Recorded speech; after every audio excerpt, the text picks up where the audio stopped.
is equal to the selling price of 12 notebook. Find the gain percent. 16 note புத்தகங்களின் அடக்க விலை 12 note புத்தகங்களின் விற்பனை விலைக்கு சமம். சரி, இப்போ நம்ம எக்ஸாம்பிளுக்கு ஒரு 4 பேனா வாங்கியிருக்கிறோம். சரிங்களா? அந்த 4 பேனாவோட விலை எவ்வளோ அப்படின்னா 4 ரூபா. 4 பேனாவோட விலை 4 ரூபா. இப்போ நம்ம என்ன பண்ணுறோம் அப்படின்னா அதில் 2 பேனாவை விற்கிறோம். அதை 4 ரூபாய்க்கு விற்றுறோம். அப்போ நமக்கு 2 பேனாவிலே நமக்கு 4 ரூபாய் கிடச்சிருச்சு அப்படின்னா இன்னும் 2 பேனா நமக்கு ப்ராஃபிட் இல்லையா, லாபம். அப்போ என்ன பார்த்துருக்கோம் அப்படின்னா 4 பேனாவை 4 ரூபாய்க்கு வாங்கி 2 பேனாவே 4 ரூபாய்க்கு விற்றுட்டோம். அப்போ இன்னும் 2 பேனா ஒரு 4 ரூபாய்க்கு போகும். அப்போ நமக்கு 4 ரூபாய் லாபம் இருக்குது இல்லையா. அப்போ வாங்கினது என்னவோ அது 4, ஆனால் விற்றது 2 பேனாவிலே இந்த அமௌண்ட்டை நம்ம எடுத்துட்டோம் இல்லையா. அப்போ நமக்கு ப்ராஃபிட் இவ்வளோதான். அதே மாதிரி இங்கே என்ன கொடுத்துருக்காங்க அப்படின்னா cost price of 16 notebook, 16 notebook வாங்கியிருக்கிறோம். அதில் இது எதுக்கு ஈக்குவலாக இருக்குது அப்படின்னா 12 நோட்புக் விற்றதுக்கு ஈக்குவலாக இருக்குது. அப்போ நமக்கு 12 நோட்புக்லேயும் அந்த அமௌண்ட்டை எடுத்துட்டோம். அப்போ ரிமைனிங் 4 நோட்புக் இருக்கு இல்லையா, அதோட காஸ்ட் அப்படிங்கிறது நமக்கான ப்ராஃபிட் தான். அது எவ்வளோன்னு கேட்குறாங்க, வேறு ஒன்றும் இல்லை. சரியா? சரி, இப்போது இது எப்படி சிம்பிளாக போடுறது அப்படின்னா 16 நோட்புக்கோட காஸ்ட் ப்ரைஸ் எதுக்கு ஈக்குவலாக இருக்குது அப்படின்னா 12 நோட்புக்கோட செல்லிங் ப்ரைஸ். ஓகேவா? இவ்வளோ தான். இப்போ நம்ம இதை எப்படி இப்போ சால்வ் பண்ணுறது அப்படின்னா இந்த 16, 12 ரெண்டுக்குமான டிஃப்ரென்ஸ் இருக்குது இல்லையா, அதை எப்போதுமே நியூமரேட்டரில் போட்டுக்கணும். ரெண்டுக்குமான டிஃப்ரென்ஸ் டிவைடட் பை இந்த செல்லிங் ப்ரைஸோட குவான்டிட்டி எவ்வளோ இருக்கோ அது டினாமினேட்டரில் into 100 equal to 1 4 is 4, 3 4s are 12. அப்போது 100/3% அப்படிங்கிறது. அப்போ என்ன வரும், இதை மிக்ஸ்டு ஃப்ராக்ஷனை மாற்றணும் அப்படின்னா 33 1/3. 3 × 33 அப்படிங்கிறது 99 + 1 100/3%. அப்போ 33 1/3% அப்படிங்கிறது தான் இதுக்கு சரியான விடை. ஓகேவா? Next sum. 5 pencils and 4 erasers cost ₹13. Where 9 pencils and 5 erasers cost ₹19. Then the price of 6 pencil and 3 eraser. இதை நாம் ஒரு பென்சில் அப்படிங்கிறத எக்ஸ்ன்னு எடுத்துக்கணும், எரேசர் அப்படிங்கிறத ஒய்ன்னு எடுத்துக்கணும். இப்போ முதல்ல 5x + 4y = 13 ஒரு ஈக்குவேஷன் ஃபார்மெட்டில் எழுதிக்கணும். ரெண்டாவது 9 பென்சில்ஸ் 9x + 5y = 19. இப்போ நம்ம இதை சால்வ் பண்ணணும் அப்படின்னா நமக்கு கொஸ்டினில் என்ன கேட்டிருக்காங்க, the price of 6 pencil and 3 eraser, 6x + 3yயோட cost என்ன அப்படின்னு தான் கேட்டிருக்காங்க. இப்போ நமக்கு தெரியணும் அப்படின்னா எக்ஸ் ஒய்யோட வேல்யூ தெரியணும். அதை எப்படி கண்டுபிடிக்கிறது அப்படின்னா இங்கே எல்லாமே வேறு வேறு நம்பர்ஸ் இருக்குது இல்லையா. அப்போ நம்ம இதை ஈஸியாக பண்ணுறதுக்கு இங்கே 9 5 இருக்குது. அப்போ இங்கே 9ஆலையும் இங்கே 5ஆலையும் மல்டிப்ளை பண்ணோம் அப்படின்னா ரெண்டுமே பெரிய வேல்யூ. அப்போ ரெண்டு சிம்பிளாக எடுத்துக்கணும்னா இந்த 5 4 இருக்கு இல்லையா, இதில் ஏதாவது ஒன்று எக்ஸை ஒரே டேர்மாக கொண்டு வரணும், இல்லை ஒய்யை ஒரே டேர்மாக கொண்டு வரணும். அதுக்கு நமக்கு ஒய் ஈஸி. ஒய் என்ன பண்ணலாம் அப்படின்னா இந்த 4ங்கிற நம்பரை இங்கே மல்டிப்ளை பண்ணிடணும், இந்த 5ங்கிற நம்பரை இங்கே மல்டிப்ளை பண்ணிடணும். அப்படின்னா 5 × 4 20 ஆயிரும், 4 × 5 அப்படிங்கிறது 20 ஆயிரும். அப்போ ரெண்டு நம்பர் ஈக்குவல் ஆகிடுச்சுன்னா இப்போ நம்ம கேன்சல் பண்ணுறது ஈஸி ஆகிடும். இப்போ 5ஐ வச்சு இந்த ஹோல் டேர்மையும் மல்டிப்ளை பண்ணணும். அப்போ 25x + 20y = 65. அதே மாதிரி 4 9s are 36, 36x + 20y. 4 × 19 அப்படிங்கிறது 76. இப்போ நம்ம இதை கேன்சல் பண்ணிடலாம். மைனஸ் இங்கேயும் மைனஸ் இங்கேயும் மைனஸ். இப்போ 20y அப்படிங்கிறது கேன்சல் ஆகிடும். 25xலேருந்து -36x கழிச்சோம் அப்படின்னா -11x = 76லேருந்து 65 மைனஸ் பண்ணோம் அப்படின்னா இங்கே -11. இந்த மைனஸ் ரெண்டு பக்கம் கேன்சல் ஆகிடும். x = 11/11 = 1. அப்போ எக்ஸோட வேல்யூ 1ன்னு கண்டுபிடிச்சாச்சு. அப்போ எக்ஸ் அப்படிங்கிறது என்னது, நமக்கு பென்சிலோட விலை எவ்வளோ, ஒரு பென்சிலோட விலை ₹1, 1ன்னு கண்டுபிடிச்சிச்சு. இப்போ ஒய்யோட வேல்யூ என்னென்னு கண்டுபிடிக்கணும் அப்படின்னா மேலே இருக்கக்கூடிய இந்த ஈக்குவேஷன் 1 ஈக்குவேஷன் 2 இது ரெண்டில் ஏதாவது ஒன்றில் சப்ஸ்டியூட் பண்ணாலும் நம்ம கண்டுபிடிச்சிடலாம். இப்போ ஈக்குவேஷன் 1 எடுத்துக்குவோம். 5x + 4y = 13. எக்ஸுங்கிற இடத்துல 1 சப்ஸ்டியூட் பண்ணோம் அப்படின்னா 5 × 1 5 ப்ளஸ் 4y ஈக்குவல் டு 13. இந்த 5 இந்த பக்கம் வரும்போது மைனஸில் போயிடும். அப்போ 4y ஈக்குவல் டு 13 மைனஸ் 5 அப்படிங்கிறது 8. அப்போ y ஈக்குவல் டு 8/4 அப்படிங்கிறது 2. ஒய்யோட வேல்யூ 2. அப்போ எரேசரோட வேல்யூ வந்து 2 ரூபாய். இப்போ நமக்கு என்ன கேட்டிருக்காங்க, 6x + 3y அப்படிங்கிறது. 6 பென்சிலோட வேலை 6 × 6x + 3y ஈக்குவல் டு 6 × xங்கிற இடத்துல 1 சப்ஸ்டியூட் பண்ணோம்னா 6 தான். ப்ளஸ் 3 × ஒய்யை சப்ஸ்டியூட் பண்ணோம் அப்படின்னா 3 × 2 அப்படிங்கிறது 6. 6 + 6 அப்படிங்கிறது 12 rupees. இது ரெண்டும் சேர்த்தோம் அப்படின்னா அப்போ 12 rupees அப்படிங்கிறது ஆன்சர். ஆப்ஷன் பிங்கிறது சரியான விடை. Third question. A reduction of 20% in the price of rice enables a person to buy 3.5 kg more rice for rupees 770. அதாவது என்ன அப்படின்னா, ஒரு அமௌண்ட் ஏதோ ஒரு அமௌண்ட்டில் இது வரைக்கும் அரிசி வித்துட்டு இருந்திருக்கு. இப்போ என்ன பண்ணியிருக்காங்க அப்படின்னா, அந்த அமௌண்ட்டில் 20% தள்ளுபடி பண்ணியிருக்காங்க.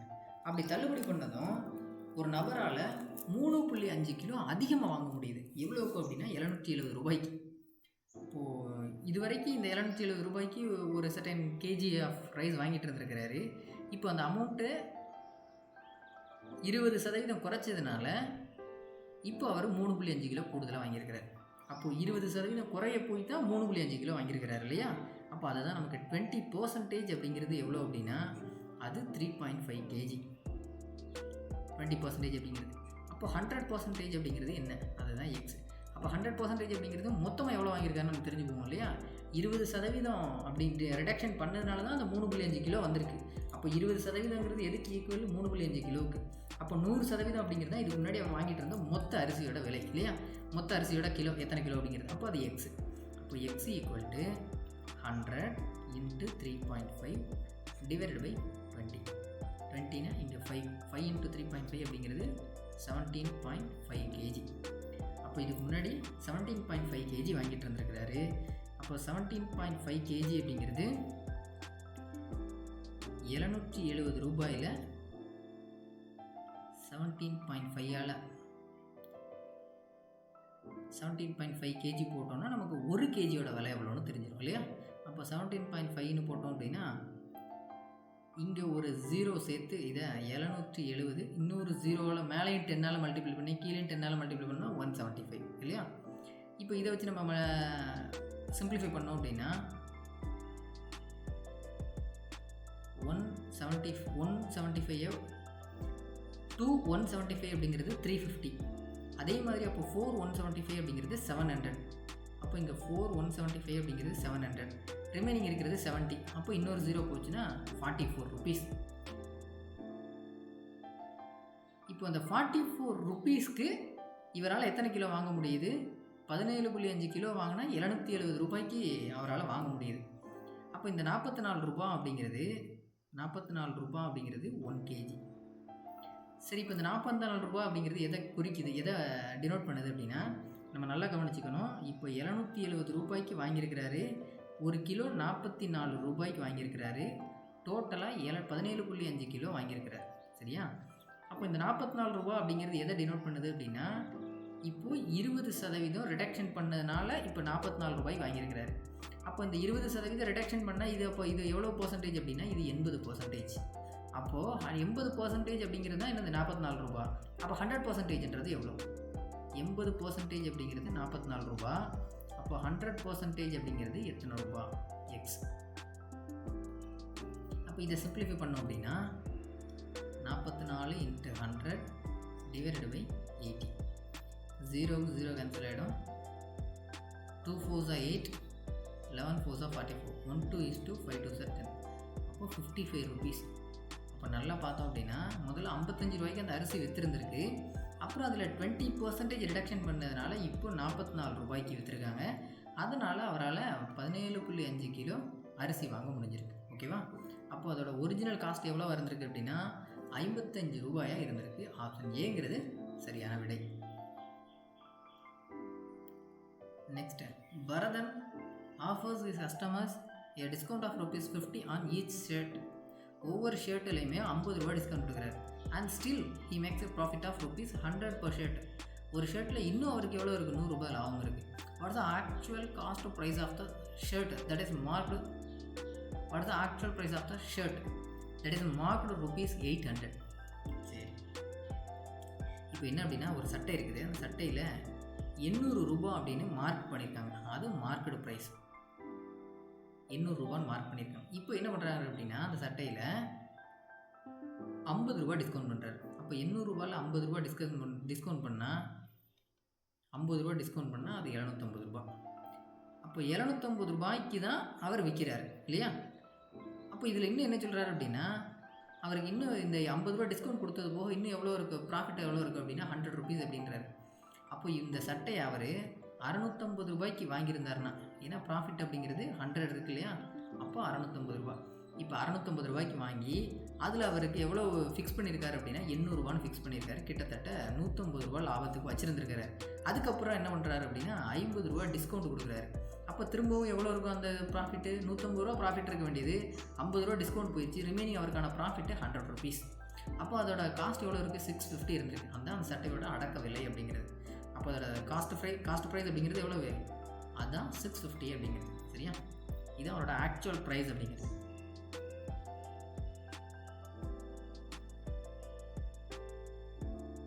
Vallavan bought 24 eggs for ₹96. 4 of them were broken and also had a loss of ₹36 on selling them. What is the selling price of 1 egg? மொத்தம் வல்லவன் 24 முட்டைகள் வாங்கியிருக்கிறார். வாங்கி அது எவ்வளோ வாங்கியிருக்கிறார் அப்படின்னா 96 ரூபாய்க்கு. அப்போது ஒரு முட்டையோட விலை 4 ரூபா. அப்போ தான் 96 ரூபா வரும் இல்லையா? மொத்தம் 24 முட்டை வாங்கியிருக்கிறாரு. அதில் ஒரு முட்டையோட விலை 4 ரூபா, மொத்தம் 96 ரூபாய்க்கு வாங்கிறாரு. இதில் 4 முட்டை உடஞ்சி போயிடுது. அது மட்டும் இல்லாமல் அவருக்கு லாஸ் எவ்வளோ அப்படின்னா 36 ரூபா. அப்போது ஒரு முட்டையோட விலை என்னன்னு கேட்குறாங்க. இப்போ அவருக்கு லாஸ் எவ்வளோ, 36 ரூபா இல்லையா? இப்போ 96 ரூபாய்க்கு வாங்கியிருக்கிறாரு. இப்போ இதில் அவருக்கு லாஸ் அப்படிங்கிறது என்ன சொல்லுவோம், வாங்கின விலையை விட கூடுதலாக விற்றா லாபம், அதை விட கம்மியாக விற்றா நஷ்டம் இல்லையா? அப்போ இதிலேருந்து கம்மியாக இருக்குது. அப்போ 36 போட்டோன்னா ரிமைனிங் 60 ரூபாய்க்கு தான் விற்றுருக்கிறாரு. அப்போ 60 ரூபாய்க்கு விற்றுருக்கிறாரு அப்படின்னா எத்தனை முட்டையை விற்றுருக்கிறாரு, 4 முட்டை உடஞ்சி போச்சு. அப்போது 20 முட்டையை தான் விற்றுருக்கிறார் இல்லையா?